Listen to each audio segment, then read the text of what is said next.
All right, just about to get going with the next session here. Welcome to all of you to the Neuroblastoma Parent Global Symposium 2020.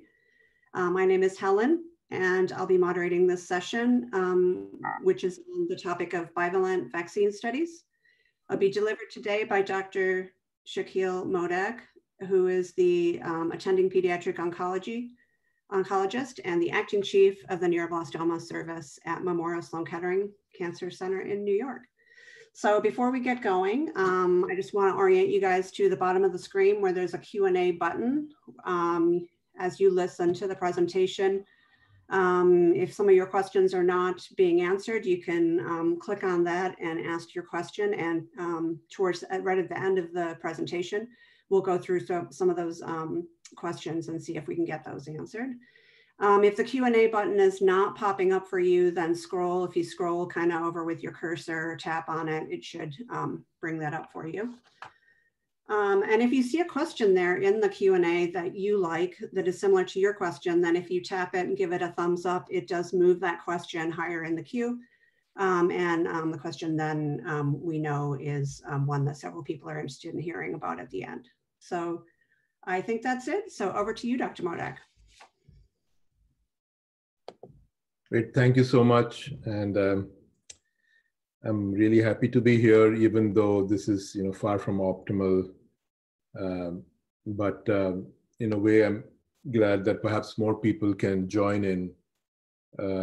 And I'm happy to take questions about the topic of the vaccine. And I leave that towards the end. And let's hope this QA format works. But I also told Helen that if there are other questions, I can be reached by email at the end. So I do want to thank Solving Kids Cancer and above all, parents and families to allow me to share some of the information about the vaccine trial that's going on. And these are my disclosures. I wanted to talk today about what is a cancer vaccine, what are the challenges on making a vaccine against neuroblastoma and cancers in general, and then to share some of the data from the phase 1 and phase 2 study, part of which has been completed. Where does the vaccine fit in the current treatment for neuroblastoma at Memorial, and something about our future plans. So this is a slide from Dr. Chung's paper, like a review on neuroblastoma. And what this shows is that if you look at the center and the neuroblastoma cell, that can be attacked by many types of immunotherapy. And over the years, we've been able to harness various parts of the immune system to make this happen. So we all know that antibodies, which are shown here in blue, these antibodies stick to GD2, which is a molecule on neuroblastoma, there is a lot of GD2 on neuroblastoma cells. And then one part of the antibody then attracts white cells to come in and then kill this neuroblastoma cell. It also deposits what's called complement, which also kills neuroblastoma cells, and it also attracts NK cells, which also have the capacity to kill this cell, which is recognized by antibodies. So that's how the current antibodies work, which is dinutuximab or 3F8 or dinutuximab beta. Many of the parents and children who are on this call have received these antibodies. But the problem with these antibodies is that they are short-lasting. They only last while they're in the system, but once they're out of the system, out of the body, they don't work. That is, there's no long-term effect of antibody therapy. So the question is, can we create long-term immunity against neuroblastoma? And one way to do that is to make cancer vaccines. And these vaccines, which I'm going to talk about a little bit, basically work through dendritic cells and other similar cells to create a long-term immunity in the body. And really, that's the goal of cancer vaccine therapy. So what is a cancer vaccine? Cancer vaccine is any therapy that leads to an immune response against cancer. So it doesn't actually work itself, but it stimulates the body so that an immune response can be obtained. And that immune response should be exclusively against cancer cells. Because the immune response against normal cells, we are going to get a lot of toxicity. So the cancer vaccine has to direct or be able to direct this response against a cancer cell. And then there are two types of responses cancer vaccines can make.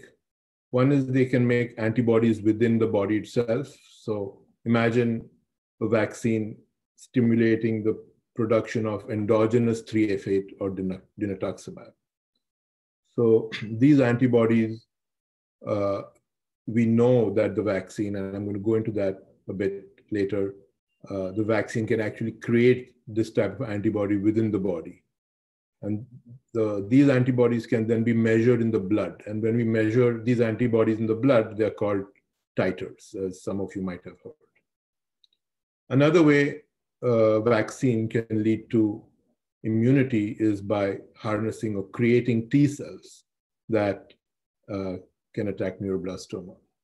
And both of these responses are connected. In order for a vaccine to make antibodies, they first have to stimulate T cells, and then the T cells help B cells to make these antibodies. Now, as opposed to as I mentioned, immunotherapy with antibodies, the vaccine therapies is called active immunity, or this immunity can be long-lasting, and that's the goal really, to make this type of immunity long-lasting. So that's a little bit about how cancer vaccines work. But cancer vaccines are not really part of the mainstream of therapy for cancer, and that's for various reasons. In fact, if you look at all the immunotherapies that are approved for all cancers, there are only 2 FDA-approved cancer vaccines, and there are many more than 30 antibodies, for example, that have been approved. And one of these cancer vaccines was kind of created a couple of decades ago, and that's not really being widely used. It's the vaccine against prostate cancer. And the other vaccine, which is against melanoma, uses a virus that is injected directly into the melanoma. So really this field is still not seen its potential completely being realized yet. And there are many challenges, many reasons as to why. One is we've got to find the right target for the vaccine, and this target is often called the antigen.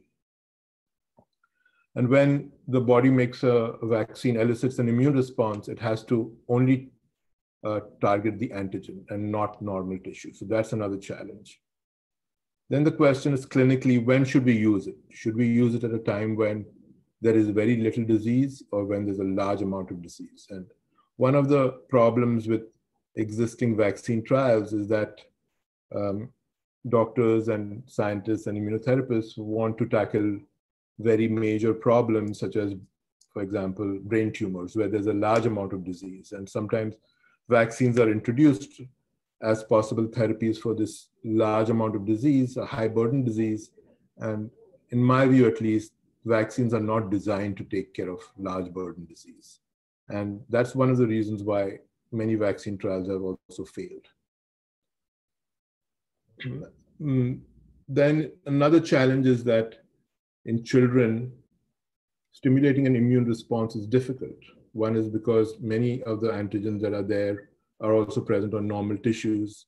And many children with neuroblastoma have had a lot of chemotherapy, and their own immune cells are not receptive to making an immune response. So these are all reasons why cancer vaccines haven't really entered the mainstream of cancer therapy, but that's not to say that the future, there's a lot of work going on here, and people are looking at the future for this type of therapy, including us. So we all know that there is a target on neuroblastoma. This is a target that has been validated, I would say, because all the antibodies that are presently used FDA and EMA approved are against this target called GD2. But making a vaccine against GD2 is very, very difficult. That's because this GD2 is what's called a glycolipid. It consists of sugar and it consists of a fat, type of fat.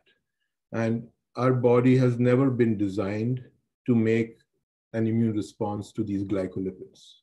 So when, for example, people started making vaccines against pneumococcus and meningococcus, they found it quite difficult because on the surface of these bugs, most of the antigens were glycolipids.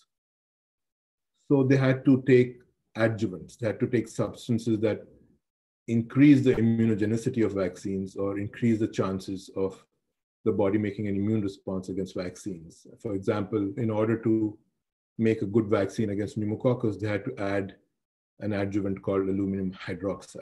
And that's why pneumococcal vaccines and meningococcal vaccines have only come into being in the last 3 decades or so, whereas vaccines against diphtheria, tetanus, etc., have been around for much longer. So as we go along, we learn how to make vaccines against difficult antigens. So when we started going about making a neuroblastoma vaccine, we first asked the question, which antigen? And we know that GD2 and another antigen called GD3, there's a lot of it on neuroblastoma cells. So that was, choosing the antigen was relatively easy. But then these, if you just took GD2 or GD3 and injected it into patients or humans, we would get absolutely no immune response. So first we had to stabilize them. So we stabilized them by connecting the antigens to a lactone, which is a complex sugar. And the vaccine was designed and produced by Dr. Livingston and Dr. Raghupati. And this is quite an old vaccine, or the concept at least. It's been around since the 80s or late 80s. But again, even just by stabilizing the GD2 and GD3, we still couldn't make them immunogenic. So we had to add adjuvants, and the regular adjuvants really didn't work. And so they had to actually go to much stronger adjuvants. One of them is called KLH, which is actually produced from shellfish. Another was called QS21, which originally arises or is produced from a particular tree bark. And these two adjuvants were originally used in the vaccine.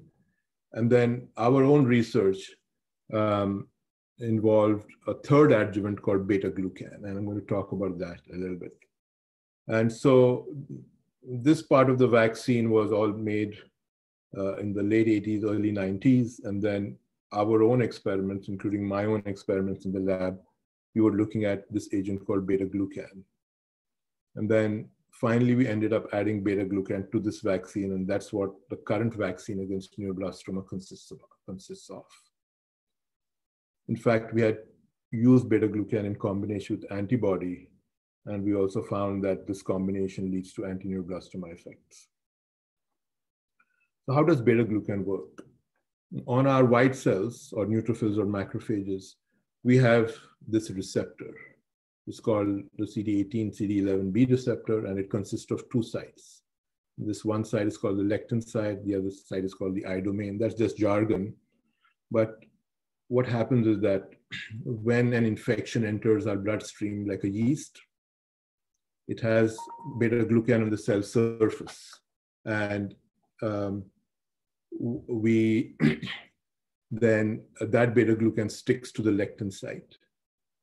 But on this yeast, because this yeast, our body doesn't want yeast inside us, antibodies against yeast deposit complement on it, and then the complement sticks to another part of the receptor. And when both these two sites are stimulated, the neutrophil or macrophage gets activated and starts killing the yeast.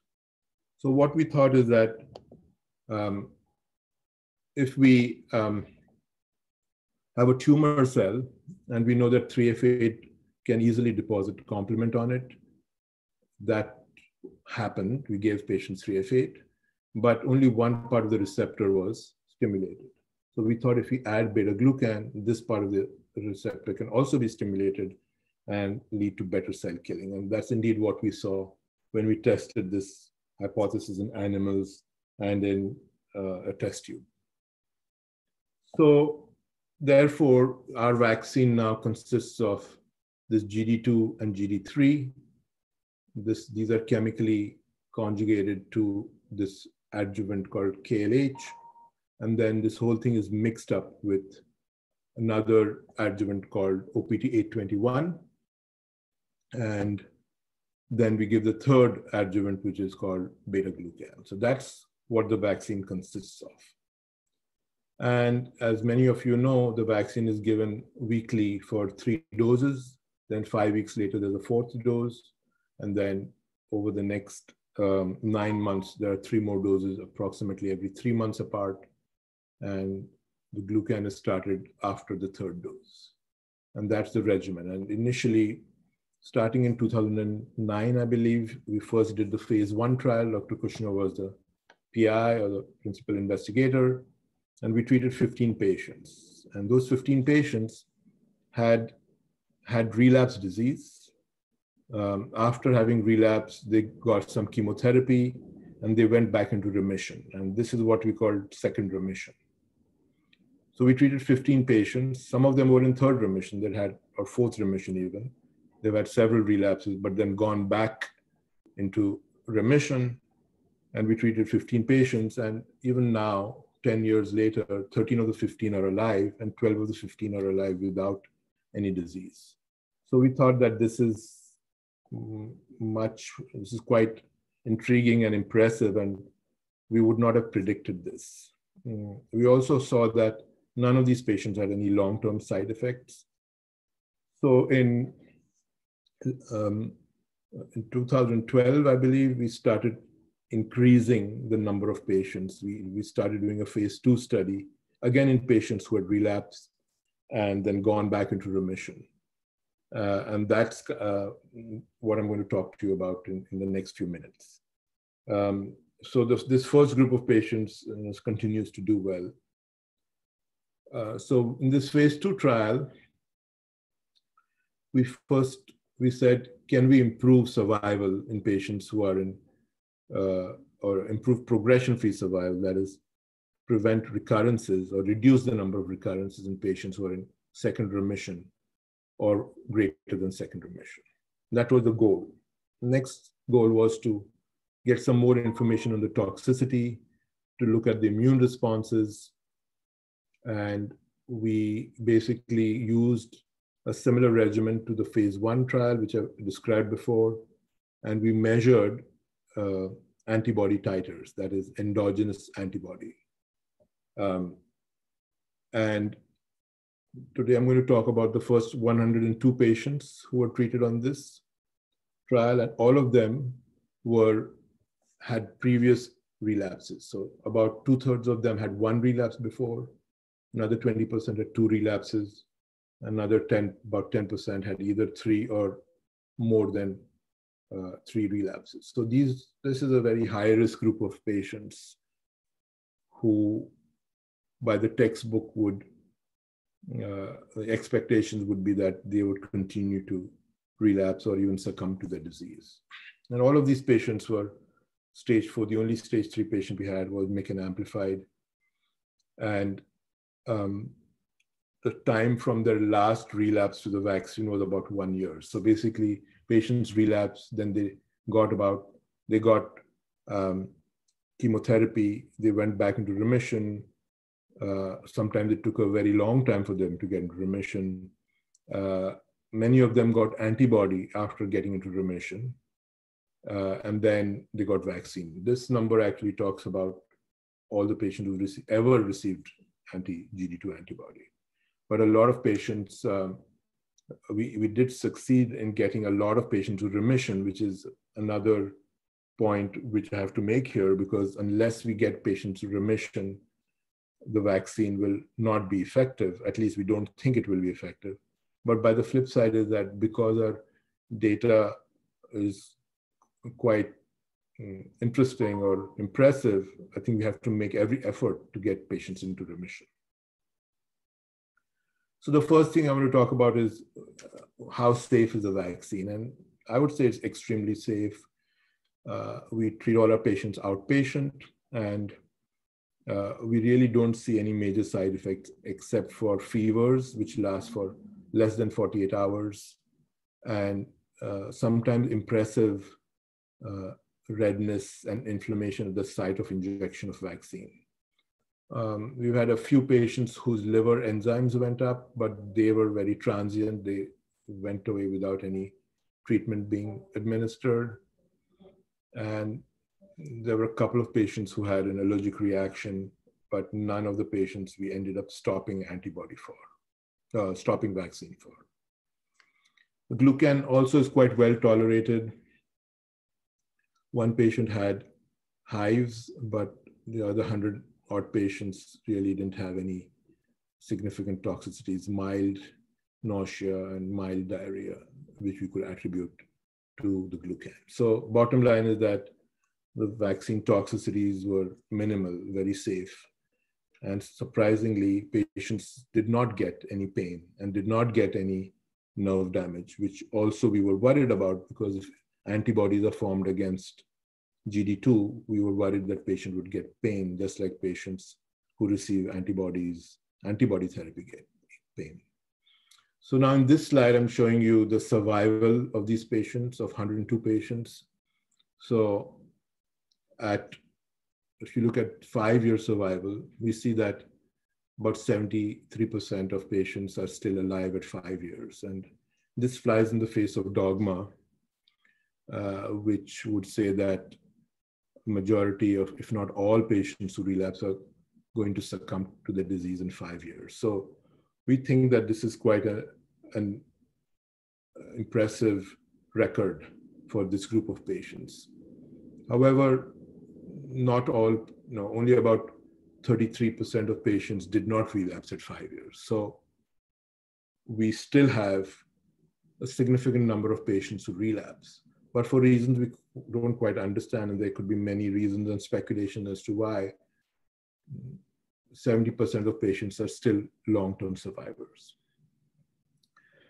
Again, this rate of relapse-free survival at 5 years also way above what people would expect. And if you look at survival at, say, 2 years, it's more like almost 50%. So again, this observations made us encouraged and to continue this type of treatment. It's safe, and at least in this group of patients, it seems to improve survival. Now, if you look at those patients who had only had one prior relapse, then the overall survival and the progression-free survival is even better. So patients who had only one prior relapse, their long-term progression-free survival is above 50%. And that's also very encouraging. It tells us that if patients do relapse, every effort should be made to get them into remission and not just put them on clinical trial, on a clinical trial which may not have a good chance of getting them into remission. So this is really kind of colors our philosophy of treating patients, because we know that if we can get patients to into remission, we still have a good tool at our disposal to try to keep them in remission. And therefore, we will pursue treating patients with vaccine and continue to try to get patients into remission after relapse. The other part of it is about immune responses, right? So we know that vaccine seems to improve survival, but people, you can all say that perhaps just by getting into remission, patients are cured, although that's not what a textbook would tell you. So whenever we are dealing with a drug that we are treating patients in remission, that's no evaluable disease, we get concerned that we may not be doing anything because patients, there's no disease to follow. So one of the things that we wanted to see is we can see an immune response. If we see an immune response, a measurable immune response, we can then say with some confidence that the vaccine is working. And that's exactly what we see. So if you look at this first graph that shows that patients start making an immune response around the time of getting dose number 4. So they start off with very low titer. After the first dose, they get a little bit of antibody titer, and then that keeps on going up, and it looks like it plateaus off after dose number 6. And this this titer is quite impressive. It's not just a very mild titer, it's quite a significant titer. For example, some of our patients get as high as 1 microgram per ml of anti-GD2 antibody floating around in their blood. And to keep it in perspective, when we give a patient antibody, on the first day of antibody, they have about 2,000 nanograms or 2 micrograms. So it's only about 2 times as much, whereas this antibody titer is continuous. Now, if we measure the antibody levels in patients who are getting 3F8, say, you know that on day 2, the amount of antibody that's still circulating is somewhere here. And by 72 hours, that antibody is probably here. And then by a week or so, it's completely gone. So in the vaccine, what we're getting is antibodies that go up not to extremely high levels, but they stay at high levels for quite a long time. Whereas when patients are getting antibody treatment, those titers go up, but then they come down straight away within a few days. So one of the reasons why our patients may not be getting pain after getting vaccine is because these low level titers, not ultra low, but lower than 3F8, maybe they don't stimulate pain. Whereas the high up and down titers of 3F8 and dinutuximab cause pain. Again, that's a speculation, but that's certainly one possible mechanism as to why vaccine does not cause pain. Now, what was even more interesting and intriguing is that patients who developed a high titer, which we defined as 150 nanograms per ml, their overall survival was very, very high. Whereas patients who got a lower titer, their overall survival still wasn't terrible, but it was lower than those who had a very high titer. So again, if survival is linked to titer, then it tells us that the vaccine seems to be working, and it's what's called a surrogate biomarker for the effectiveness of vaccine. So based on these observations of improved survival and of good immune titer, we are encouraged to continue to find ways to use this vaccine, and to was the impetus for taking the vaccine onto the phase 1 trial, which is ongoing. So the conclusions so far are that despite numerous prior progressive disease, we could maintain remission after vaccine in high-risk patients. We saw that the titer was an independent prognostic marker. That is, titer and survival went hand in hand, telling us that the vaccine effect has an effect, a biological effect. And one of the other observations was that the vaccine titers started going up after using beta-glucan. So we think that beta-glucan helps the vaccine titers go up, which is why we are investigating this further. So where are we right now? In our current phase 2 trial, we have finished accruing patients. And the goal of this current phase 2 trial is whether early glucan improves immune responses. And the data is still not completely analyzed yet, and very preliminary and data which might change once we analyze the entire data set suggests that early glucan might be better. Now, how much better it is on survival, I have no idea, but the titers might be slightly better. Again, we don't know that for sure. And in this phase 2 trial, we have enrolled patients in first remission as well as in subsequent remissions.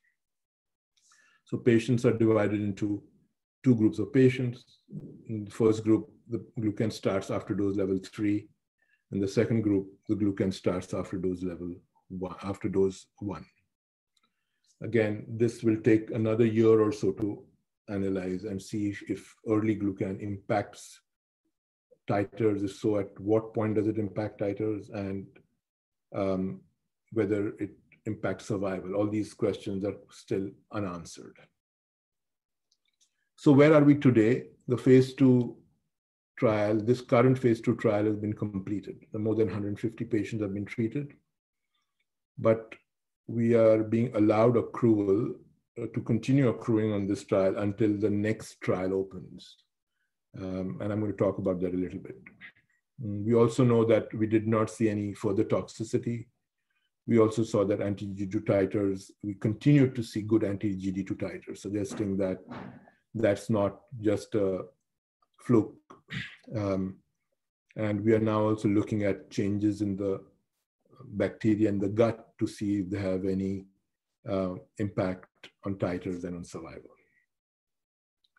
So how do we fit an antibody currently into our treatment for neuroblastoma? In patients who have high-risk neuroblastoma, they undergo surgery and chemotherapy. If they are in remission, as many of you know, we don't do transplant. Patient goes straight into antibody therapy and remission, antibody therapy and radiation. They do 5 cycles of that. If they continue to be in remission, they are offered enrollment onto the vaccine trial. Patients who don't go into remission get some other type of therapy. And if they go into remission, they get treatment with antibody and GM-CSF. If they continue to be in remission after 5 more cycles, they get vaccine. So this is a trial, but we have now incorporated into our first remission patients, although the primary question that we're asking is whether early versus late glucan titers matter. So that's the current status of the phase 2 trial, and I'll be happy to answer questions at the end about that. Now, where are we going from here? One question is, can we improve or enhance the anti-GD2 titers? If titers really matter, can we go up? Can we make better titers? So should we consider other adjuvants? And one of the adjuvants you're considering is GM-CSF. Another question is, what happens to those patients whose anti-GD2 titers fall over time? Say they get titers present at 1 year, but then at 2 years and 3 years, it starts falling. And are those patients relapsing at higher numbers? Again, we don't know the data on that yet. It's possible that falling titers might be associated with higher risk of relapse, but we don't know that for sure. Should we be giving these patients boosts? And indeed, in the ongoing trial, that's one of the questions we are planning to ask. And then again, beta-glucan, what's the role of beta-glucan? We invest a lot of effort, money, etc., in trying to get beta-glucan, but we don't know for 100% whether it's working. We feel strongly that it's working, but that question might be answered in the current trial where early glucan is being given. If indeed early glucan shows some advantage for titers or survival, then we know that that's an important part of the vaccine. Then the question is, are we choosing the right patients? Are patients in first remission benefiting from vaccine?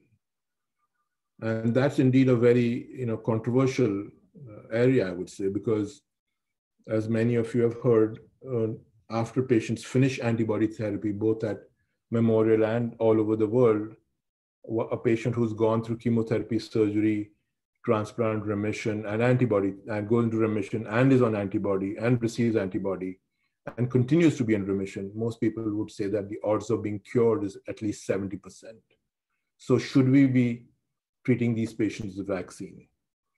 In order to show that vaccine makes a difference in this group, we'll have to do a randomized trial. That is, treat half the patients with vaccine and the other half with no vaccine. And in order to do that, we need a lot of patients, probably needs to be done internationally, and we'll also need backing from pharma. What about for second remission patients?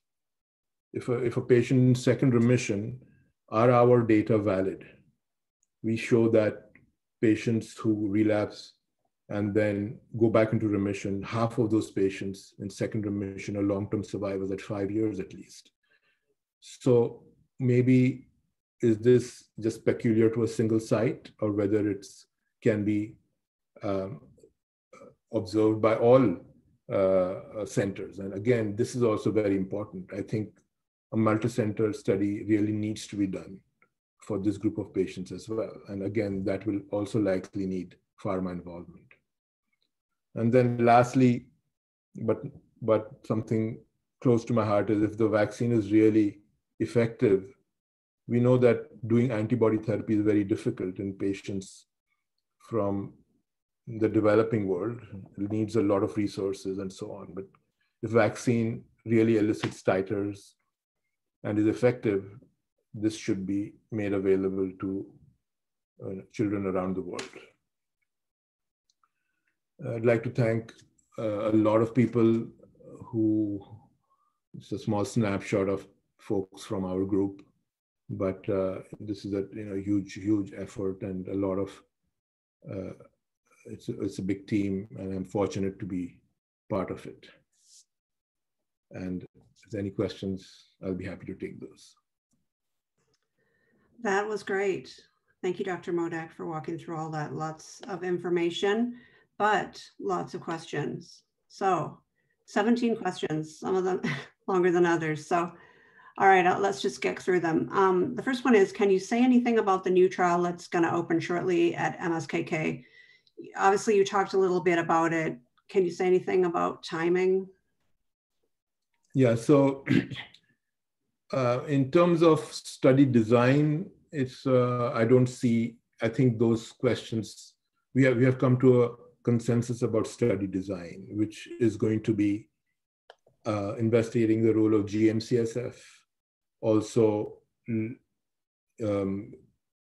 randomizing patients to getting GM-CSF versus no GM-CSF, and also continuing vaccine in the second year.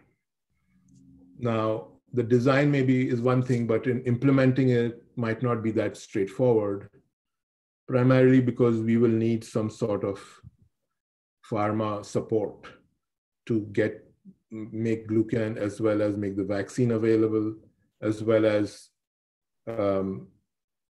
getting GM-CSF off label. Now, these questions we're still working quite hard on them. And I don't really have a clear-cut answer as to when this trial will open.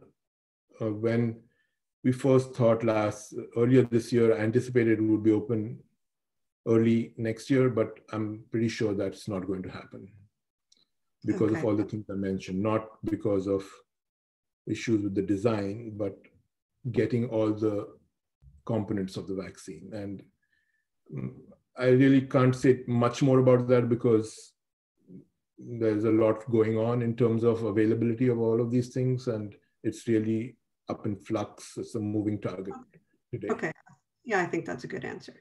All right, there seemed to be some skepticism regarding the vaccine study at COG and SIPEN groups as the trial is not randomized. Are there plans to do a randomized placebo-controlled vaccine trial? Or do you believe there's sufficient evidence to prove efficacy by continuing with the current single-arm trial design? Yeah, so this is a very good question. We have been in, and over the last year, we have been in contact with COG and SIPEN. At least with COG, we are in regular contact with the vaccine. The question is not that straightforward at either of these two centers. The skepticism, I think, is partly justified, but both of these two groups would like to do a vaccine trial, I think, based on our discussions.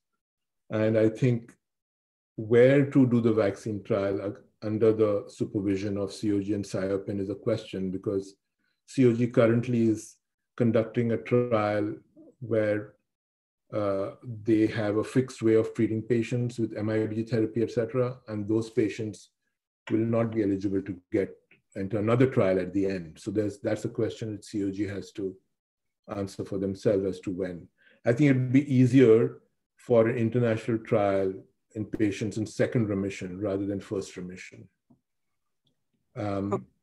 And whether those patients should be randomized or not is up to the COG and SIOPEN as they look through the landscape of neuroblastoma. Our interest in vaccine as of now is mostly to figure out the best composition of the vaccine, that is, which of the adjuvants should be used, so that once we figure that out, we can present it to COG or to other consortia to run a randomized trial. We as a single agent, we cannot run a randomized trial. We don't have enough patients. I think for first remission patients, if you were to do a randomized trial, there would be at least 300 patients required in each arm. And we definitely don't have those numbers of patients or even the resources to conduct that sort of randomized trial. Now in second remission, if you look at the published data, the outcomes for patients in second remission are pretty, they're not that great. So to do a randomized trial would also need some buy-in from COG and parents, and whether a randomized trial can be done in that population. But as I said, at MSK, our goal is to figure out what's the best vaccine to take forward. And to do a randomized trial, we'll have to do it in multiple centers, and we are completely willing to do that. All right, great, thank you.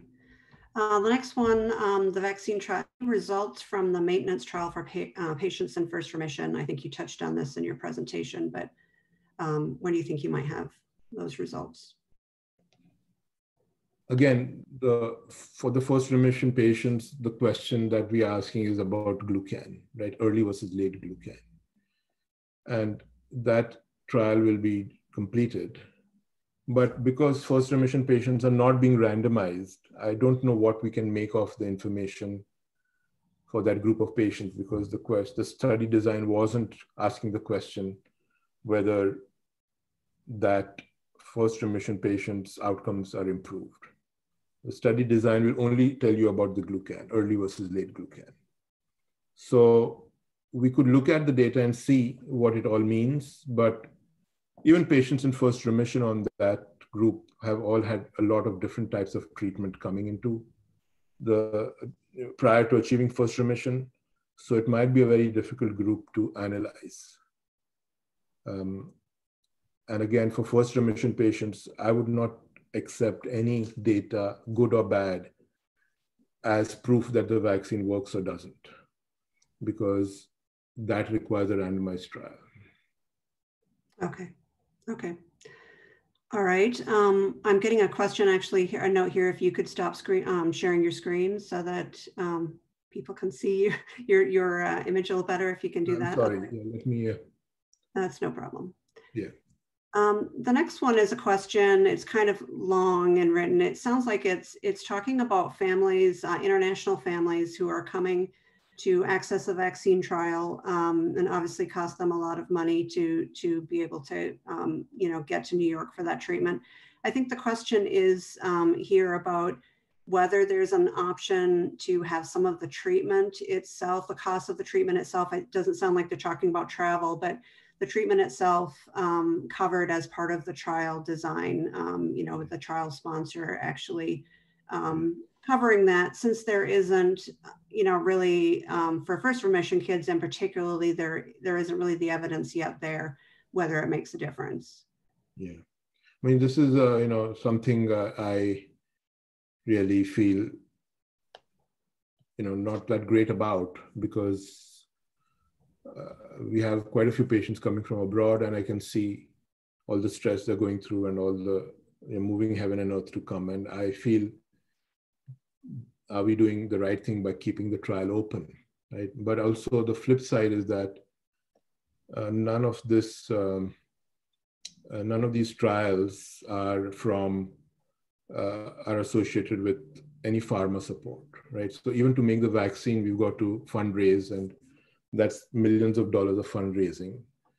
The cost of the vaccine is not, patients don't get charged for the cost of the vaccine, but because the memorial system, I mean, the American system of healthcare is extremely expensive, wasteful, and so on, the clinic visits are charged to the patient. Right. But the vaccine itself and the Glucan, we still have to raise more than $1 million to do even one study. So the flip side is what goes on behind the scenes without pharma support to run a clinical trial is not, I don't think patients should think about it, but it's a lot of effort and work and so on just to raise funds for it. And so I think, I don't have an easy answer for that. And again, this is something there might be some of my patients on the phone, but whenever, or on the Zoom call, but whenever for a patient, international patients comes to me, I always ask them to consider whether it's worth it. Right. Because it may not be worth it for first remission patients. So on the other hand, we do want to know what all these biological agents are doing, and if this is doing something, we want to know what's the best combination. So it's that balance. I don't know how to achieve it better. I would also say that we have completely open to sharing the vaccine with anyone else who can start a clinical trial, but each component of the vaccine is controlled by different entities, which I don't want to go into right now, and that has made things harder. Okay. Memorial doesn't own the vaccine, for example. Right. Okay. Great, thank you. I'll just keep going through the list here. We do have quite a lot left, but I've been told that we can go a little over because there is a break after the session, so we have a little more time. Okay. So Dr. Modak, do you have data on children who repeated vaccine after relapsing the first time around? Do you see any benefit in continuing to do the vaccine until the child produces titers? Yeah, this is a good question. I think we don't, what happened was that we only started collecting blood from patients after the 1 year later on. So we don't have that many blood samples from patients beyond 1 year. So I can't tell you with a lot of confidence that the titers beyond 1 year matter. And that's a question that we're asking in the new phase 2 trial, whether we should be giving vaccine beyond the first year. But I don't think the current data set will give us complete confidence as to what happens beyond the first year. And I know Vicky's asking me about, is there a difference to the timing or level of titers in the first?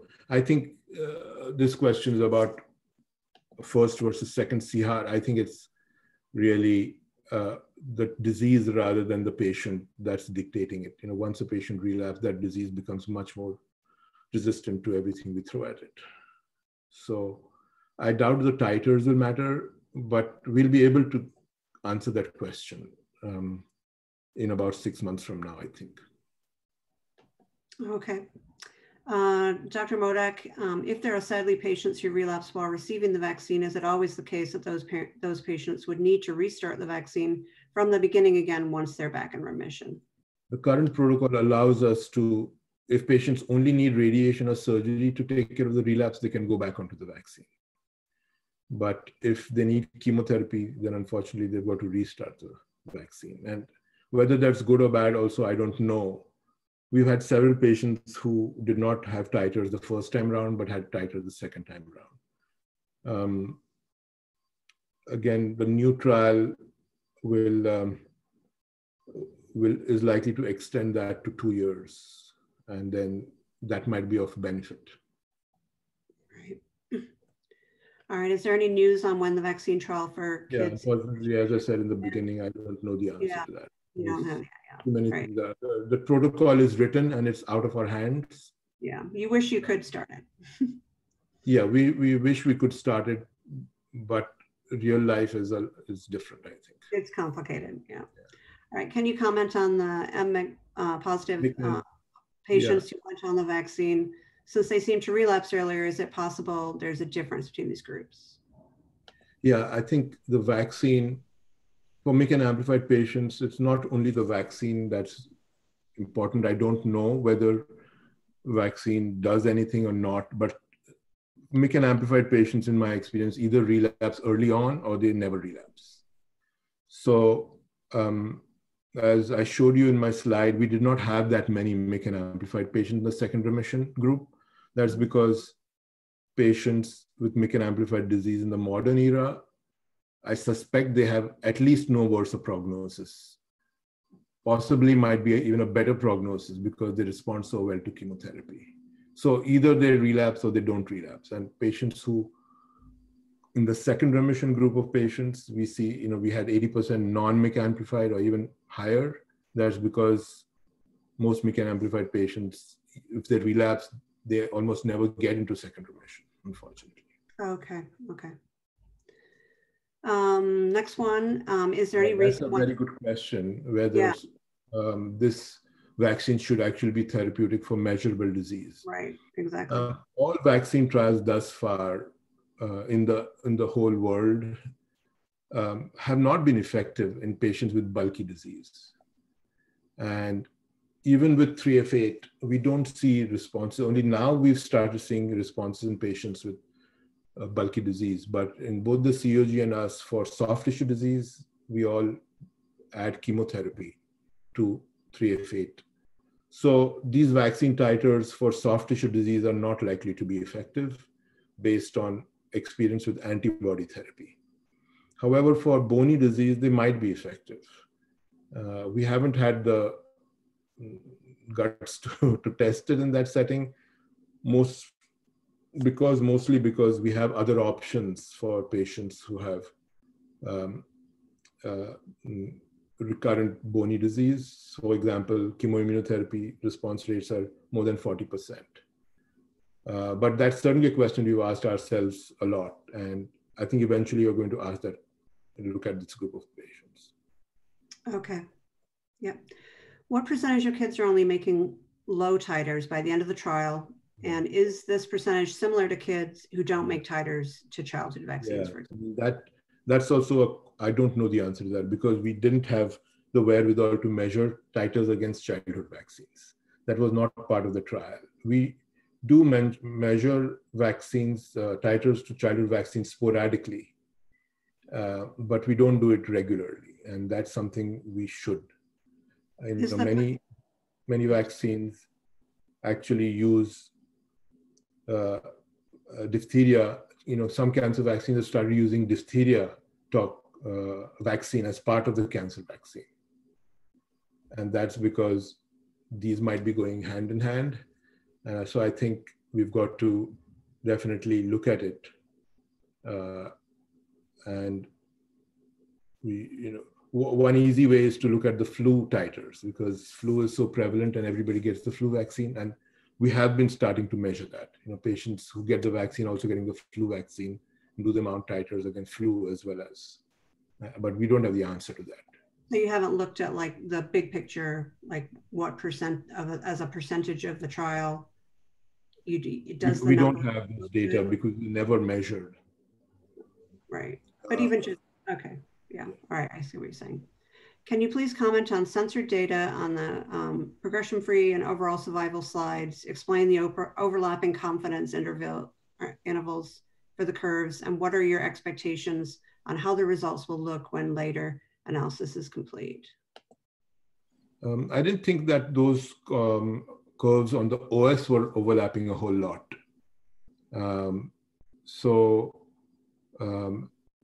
I think we are quite confident that the overall survival seems to be better in those who have high titers for sure.